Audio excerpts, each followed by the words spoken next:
السلام عليكم، مرحبا بكم في قناتي وصحة رمضانكم.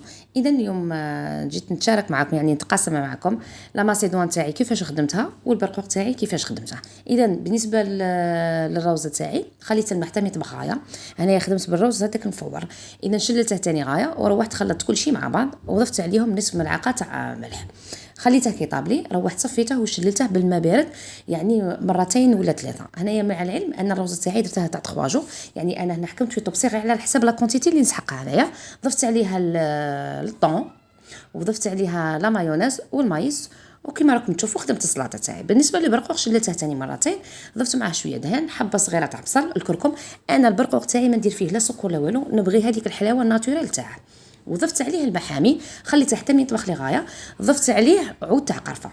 صاي كي طاب، كي حسيت باللي البرقوق تاعي طاب لي، روحت شللت الزبيب تاعي وضفته مع هذاك البرقوق وخليته حتى من حسيت باللي كاع لو ميلونج تاعي طاب لي، وخرته من الغاز. ضفت عليه شويه مزهر وواحده لافاني وتحصلت على هذا الطبق الرائع.